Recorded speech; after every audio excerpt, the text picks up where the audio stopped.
That is a culture bias. And it is based in gender and in gender roles. What are women expected to do?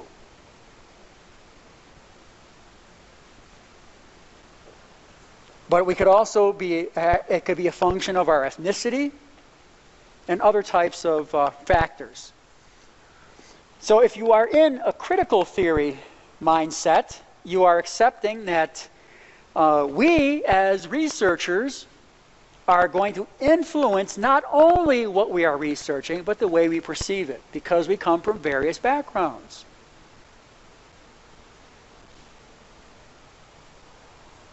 So we are going to, as a method of research, we're not necessarily going to be looking at just, can we measure it? We may, and when they're looking at just using numbers and what they call number crunching and statistics, they call that qualitative research. I'm sorry, quantitative research. Quantitative. Quantity. It's measurable. That would tend to be more your positive approach. As compared to when you are doing something out of critical theory, you're using qualitative research. And that's going to involve actually talking with people. And that there are going to be many different opinions and many different perspectives. And when you're doing research in the library, don't go with the first book you pick up. Because you'll only be getting one viewpoint. And it might not be an appropriate one. It may not be an ethical one. It may not be complete. Oh, and your axiology, what you see is ethics. That what you're doing is actually to improve the quality of life, quality of understanding of not only your own society, but others. And then if you're a constructivist, this is also educational theory, by the way, what they call constructivism.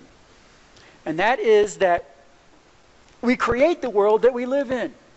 And we all are products of our own creation. Right? We create our own realities. And one of the things that's important within this kind of viewpoint is that as we are engaging others, then we are trying to mutually construct a reality that we all can agree upon, and yet also accept differences. So in this case, your methodology is actually going to stress the importance of this dialogue between individuals.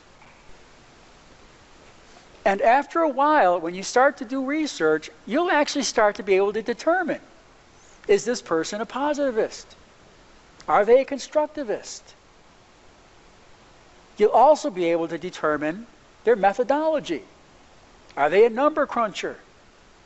Or are they quantitative or qualitative? How did they get their information? Ultimately then, as we are doing our research for exhibitions, we understand, though, that whatever idea we have is going to follow a chain of command, unless we are the owner of the museum. Now, there are some tribal centers where you are the registrar, the conservator, the curator, and the director. It's a museum with a staff of one.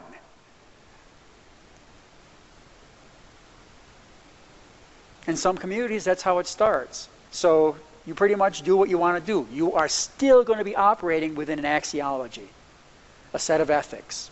And is what you want to do agreeable, and does it benefit a community? But there is going to be a chain of command. And that whatever we are doing research about, we need permissions for. That there are going to be a series of approvals along that chain of command. So we met two people in that chain of command last week. Who were they?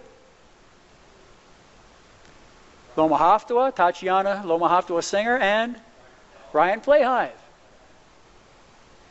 They control access to objects and archives. Once you're in there, it's a different chain of command, because that's where you have a lot more control. And what are you going to research? What are you looking for? What are you going to accept as valid information? And even if it's valid or true, you have the decision ultimately is this something that other people will benefit from? Is this something that other people will find interesting? And am I disclosing information that should not be disclosed? These are all questions we ask ourselves in a curatorial position.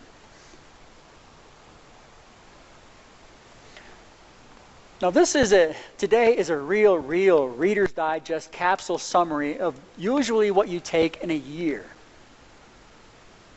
of coursework.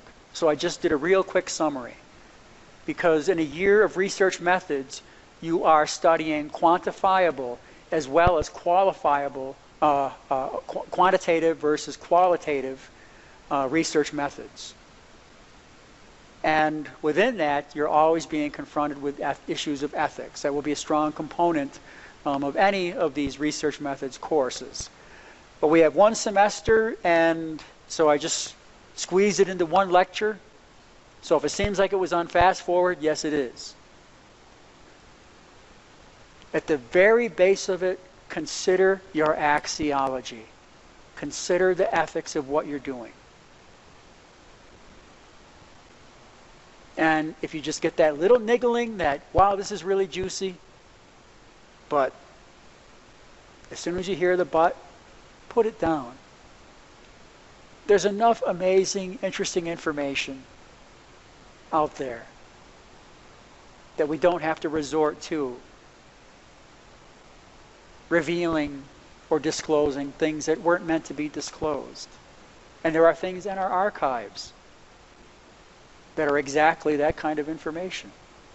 So that's why it's really important to do deeper levels of research, so that we aren't disclosing information inappropriately. Because the intent is to improve relationships and improve the quality of life.